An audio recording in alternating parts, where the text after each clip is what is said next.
Hi, my name is Asma bin Maknuja and my student ID is VSS32287, and I am going to introduce and summarize my individual assignment. So let's start with the small introduction. The basic idea of the assignment was to understand and analyze the conceptual issues and sources of the authority for accounting with respect to the Australian companies, and not only that but also to learn to analyze the financial statement of the companies. So in the current assignment for the analysis, I have selected um, Wesfarmers Limited and an ASX Limited company. It is one of the biggest company in the country, directly to the analysis of the financial statement. Also, we will put some knowledge and learnings of the subject on action by looking into skills required and roles to be carried out for the accountant in this real world. So let's start with some of the personal attributes. In order to find a general and most demandable personal attributes for the post corporate accountant, senior accountant, tax accountant, or corporate finance accountant, uh, the below personal attributes are most important for the job, which are experience, analytical skills, diploma or degree in the field of accountancy, finance, or taxation, in accounting software, written and verbal skills, as well as in the law in the case of taxation, and also in case of preparation of financial statement and accountancy. Let's look at some of the key roles and the task responsibility for an accountant. So after visiting various sites and advertisement, following are the most basic some of the common required company hiring for a person in the post corporate accountant, or senior accountant, or tax accountant, or corporate accountant, etc. So my first point was on managing daily banking and reconciliation or for the company or group of companies. Then managing accounting payable and account receivable, managing company's budget and reporting to the senior management, assisting with the stock, ensuring accounts are up to date for the regulatory compliance, also managing the companies, including reporting to all assets to the senior management. Also, the main crucial point was um, in working closely with the senior management to ensure the reporting and record keeping of the business accounts are relevant. Some of the relevance on the topic are which I have included, which is the key role mentioned about generally required to be acknowledgeable in the field of accounting.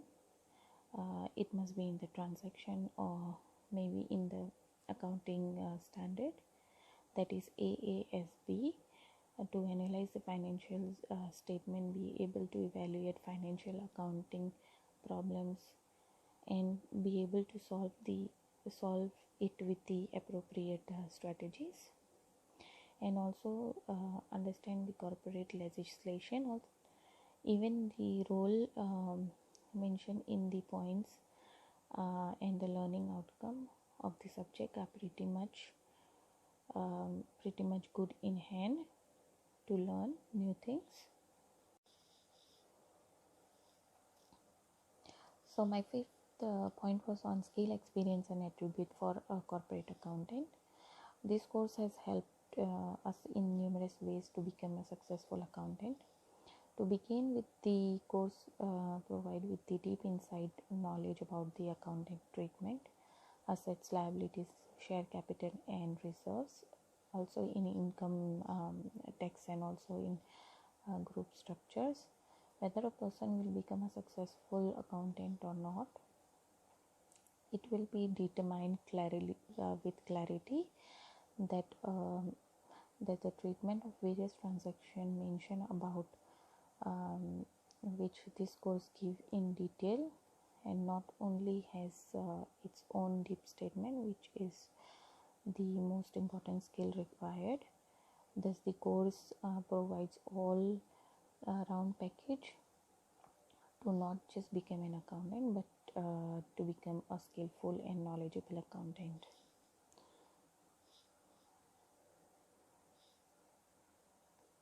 Some of So my sixth point was on items of equity issued by shareholders and those shares which are held by the investors of the company, which includes the promotions and financial institute, large investment houses, as well as individual or retail investor.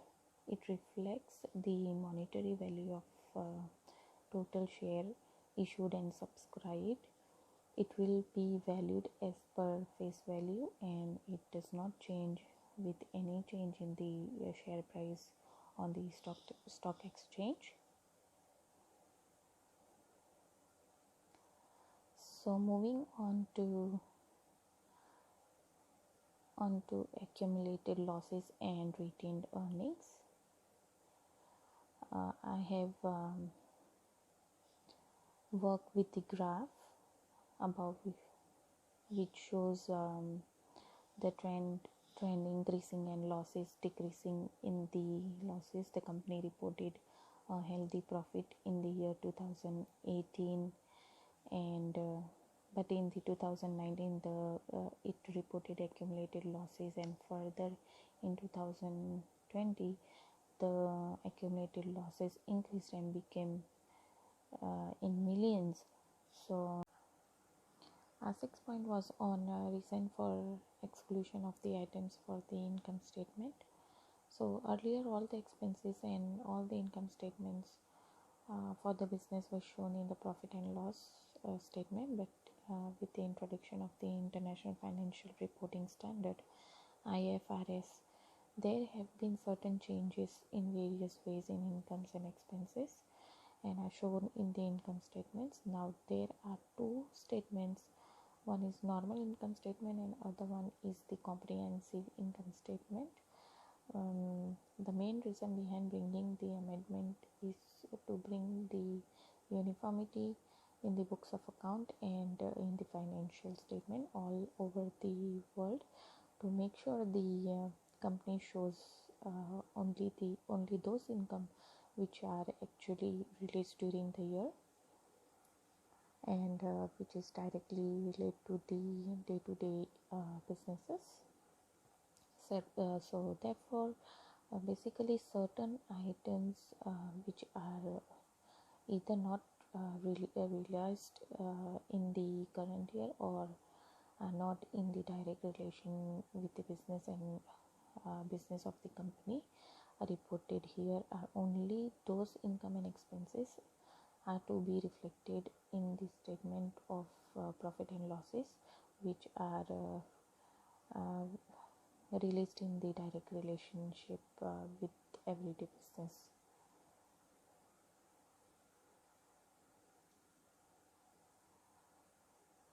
So using this comprehensive income for the measuring management performance, there were two thoughts. One was that it should be included with the citing reason, and one was with the negotiate such deals with the company, even if it's not directly related to the business, while the other thought was to suggest and include as a manager are appointed based on their expertise in the fields of the core business, and hence should be evaluated by based on the performance exclusively related to the core business for the company. So now practically speaking, Both of them justifies their reasons, hence it should be up to management and to the shareholders whether they should be evaluated after including the comprehensive income or not. And most of the times the management would want to include, but the stakeholders and the shareholders have their different views. So thus it depends on the company, and through the IFRS, then the manager should be evaluated without including items for the other comprehensive income. So to conclude, getting a degree in the accounting is just not enough, but it, in order to be a successful job, and even to get an accountant on their own needs, thus it is very essential to understand and learn to analyze the financial statement, because unless you know how to analyze the financial statement, it is going to be very challenging challenging preparing one for this accounting job, and to maintain the books of account and help in required in the field of this accountancy. Thank you.